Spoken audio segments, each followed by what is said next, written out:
The guy who attacked the Lyft driver has turned himself into police, but drivers say that's not enough and Uber and Lyft need to do more. Hey everyone, this is Kevin the Apptrepreneur. Now, yesterday, or was it the day before? I forget sometimes. We did a video how a Lyft driver was attacked while driving a couple of people to the hospital. There was an elderly lady and what many people assumed to be her son, who was definitely in pain, discomfort. He looked like he was having a bad day for sure. And this passenger wanted the driver to weave through traffic. When the driver said no, and that was the right response, the guy ended up attacking him and hitting him. Now, the driver was not seriously hurt. However, he was very shaken up about it, and it was one more reminder of the dangers that Uber and Lyft drivers face on a daily basis.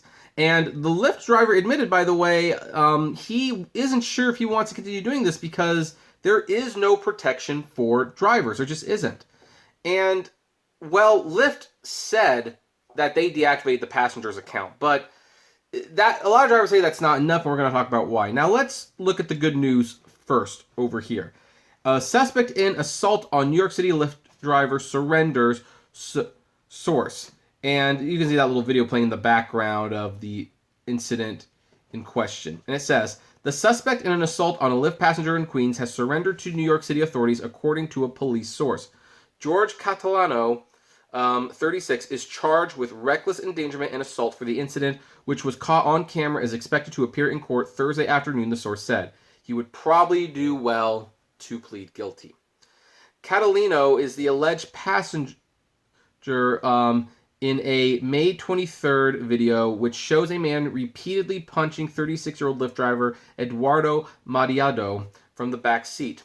The passenger then spewed profanities at Mariado and attempted to climb into the front seat before exiting the car.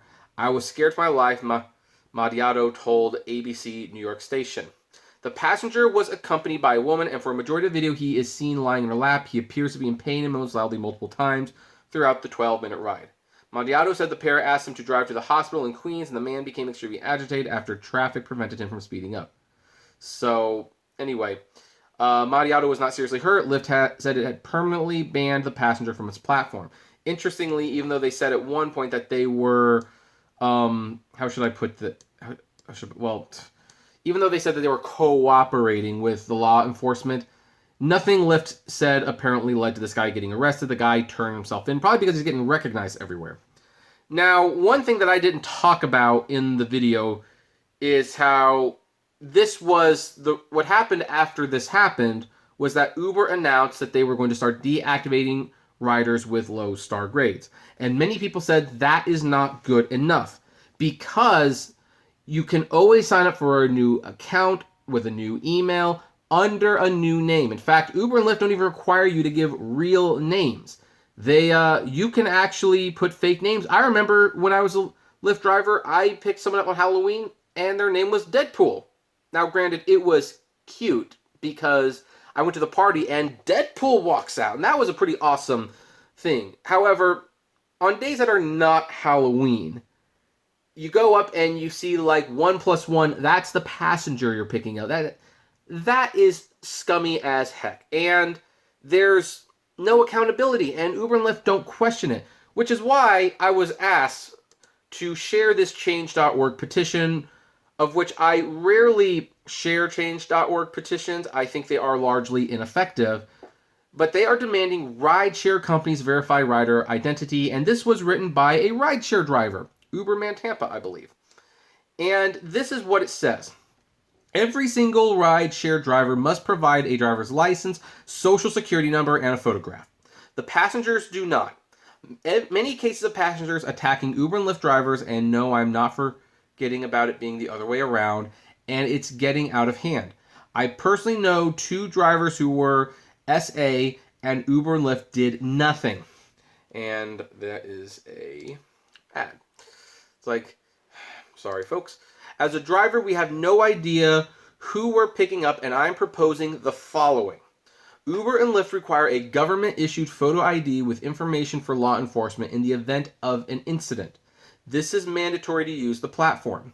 2. Uber and Lyft require a social security number from riders to perform a soft credit check to verify the name and information or provide identification match what is on the credit file. A soft credit check does not impact your score or show details of your credit file. 3. Uber and Lyft prohibit using the account to request rides for other people as their identity has not been verified. Everyone can get a prepaid debit card and obtain their own accounts. 4. Uber and Lyft prohibit violent felony offenders from using the platform as drivers. I will name only a few incidents of attacks on drivers, but the information is out there. And, the first one's about Madito. I'm sorry. I think I'm pronouncing that name wrong, but, sorry about that. And you have all of these things. Like, these are just a few of many incidents where drivers have been attacked or even killed, and rideshare companies need to take ownership of driver safety and start verifying identity of the riders, even at the risk of losing business. And that's true, by the way, because according to Uber and Lyft, safety is number one, except when it comes to riders, of course. The bottom line is drivers have no idea who they're picking up, and Uber and Lyft expect us to deal with everything, including laying down our life for the human dump that is riding rideshare these days. When a driver dies, they say some canned statement, "We are deeply troubled by the events," and when a passenger dies, they're calling the FBI. As a driver and owner of a vehicle that Uber and Lyft do not own, I have a right, not a privilege, to know who is getting in my car, and I have a right to know that the company paying me has done what they can to ensure that my safety is covered to the best of their abilities in order to get the $3 payout. It should be noted, the way this is written is very snarky, to be frank. There's a lot of shade being thrown Uber's way on how they pay us and all that jazz, but it's justified in this case. It's totally justified because we put our lives on the line for $3 rides. That's crazy. I have picked up several people who have been convicted of violent felonies. I have picked up several people who have demanded I break the law by putting in more people than I have seatbelts, putting in children with no car seats, picking up children at schools, had a woman pull my hair and tell me to shut the F up, and the list goes on.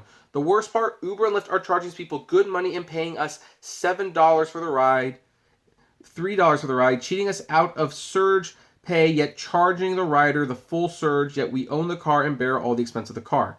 I don't know how much of this is relevant to the demands. I think that's a separate topic, personal opinion. We'll continue. At the end of the year, when the estimate our mileage, it's only 1/3 of what the mileage actually is. We as drivers need to know who we're picking up, and we need to know that if something does happen, law enforcement will be able to make an arrest. Uber and Lyft need to provide us with dash cameras as well. Uber and Lyft refuse to review dash camera footage because they don't want to deactivate riders because they're afraid they'll lose money.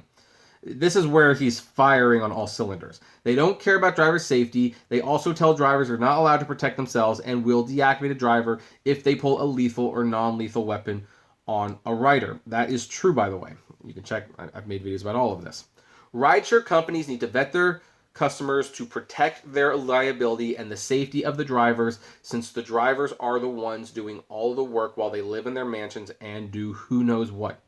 On a second note, drivers need to be fingerprinted because a ton of drivers don't actually meet the qualifications in my book and many other books to be doing this job. This is a business transaction and needs to be kept as such.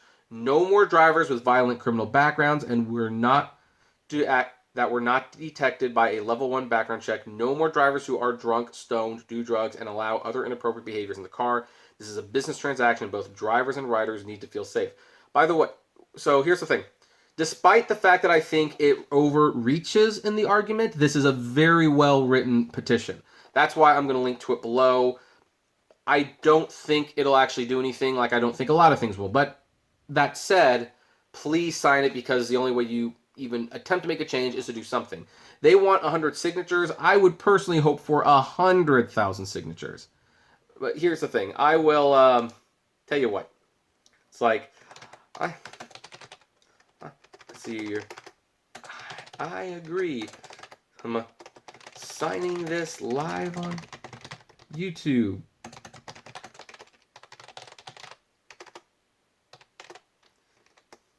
Oh, take that away.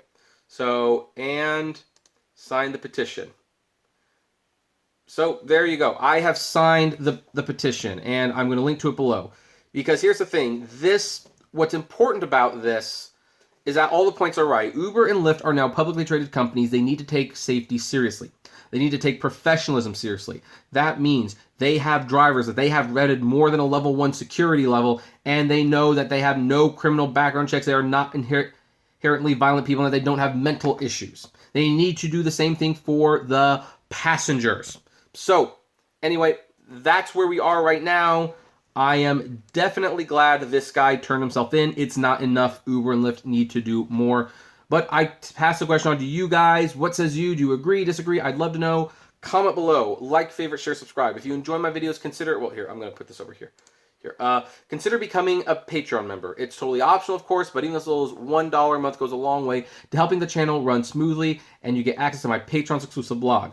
Also, with gas prices being the way they are, if you want to save some money on gas, check out the GetUpside app. It's totally free, but you get cash back on every gas purchase. Subscribe to the Apptrepreneur Vlogs channel, and check us out on Facebook at the Apptrepreneur Hangouts. And as always, flame responsibly. Have a good one.